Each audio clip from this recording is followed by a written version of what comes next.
നമ്മൾ ഒരുമിക്കും എന്ന് പറഞ്ഞാൽ ഒരുമിക്കും. ശരിക്കും ചന്ദ്രു, ഐ ലവ് യു. എന്തെങ്കിലും സംഭവിച്ചു കഴിഞ്ഞാൽ പിന്നെ ജീവിച്ചിരുന്നിട്ട് കാര്യമില്ല.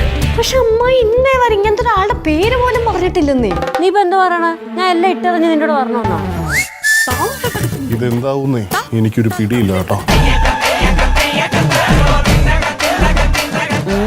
എന്തോന്നാ ഇത്? സമാധാനപ്പെട്ട് ഇരുന്നോ.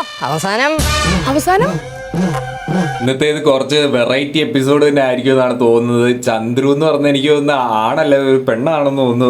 ലാസ്റ്റ് ബൈക്ക് വരുന്ന കണ്ടിട്ട് എന്തായാലും നമുക്ക് കണ്ടു തന്നെ അറിയാം. നമ്മുടെ ലച്ചുവിൻ്റെ പാർട്ണർ ഇൻ ക്രൈം ആയിട്ട് നമ്മുടെ സിദ്ധുവും കൂടിയിട്ടുണ്ട്. കേശു ഇല്ലാത്തതിൻ്റെ ചെറിയൊരു ഇമ്പാക്ട്നെസ് കുറവുണ്ട്. ഇങ്ങനത്തെ എപ്പിസോഡ് നമുക്ക് അറിയാവുന്നതാണ്. ഈ കോമഡി പരിപാടികൾ ആ എക്സ്പ്രഷനും ഒക്കെ നല്ല രീതിയിൽ ഓവറാക്കി ചെയ്യാനായിട്ട് കേശുവിനെ കൊണ്ട് മാത്രമേ പറ്റൂ. നമുക്ക് അത്രയും ചിരി വരുന്ന രീതിയിൽ കേശു ചെയ്യാറുണ്ട്. അപ്പോൾ കേശുവിന് നല്ല രീതിയിൽ മിസ് ചെയ്യുന്നുണ്ട്. അതേപോലെ തന്നെ കല്ലുമോള് ഒരുപാട് എപ്പിസോഡുകളായിട്ട് ഇപ്പം കാണാനേ ഇല്ല കുമ്പളയിൽ. അപ്പം കല്ലുമോളും ഒക്കെ ഒന്ന് തിരിച്ചു വന്നിട്ട് കല്ലും സിദ്ധു ലച്ചുമായിട്ടൊക്കെ ഉള്ള കോംബോ ആയിട്ട് ചെറിയ ചെറിയ എപ്പിസോഡുകൾ വന്നിരുന്നെങ്കിൽ കുറച്ചുകൂടി നല്ല രസകരമായതിനെ. എന്തായാലും ഇന്നത്തെ എപ്പിസോഡ് ഒരു കോമഡി വെറൈറ്റി എപ്പിസോഡായിട്ട് തന്നെയാണ് തോന്നിയത്. എന്തായാലും നമുക്ക് കാത്തിരുന്ന് കാണാം. ഇനിയും നമ്മളെ ട്രിപ്പിൻ്റെ എപ്പിസോഡ് ഇപ്പോഴും എത്തിയിട്ടില്ല. അപ്പോൾ നിങ്ങൾ കമൻറ്റ് സെക്ഷനിൽ പറയുക. നമ്മുടെ കമൻറ്റ് സെക്ഷൻ ഒന്നും അവോയ്ഡ് ചെയ്യുന്നില്ല, പലരും പറയുന്നുണ്ട് അവോയ്ഡ് ചെയ്യുന്നുണ്ട്.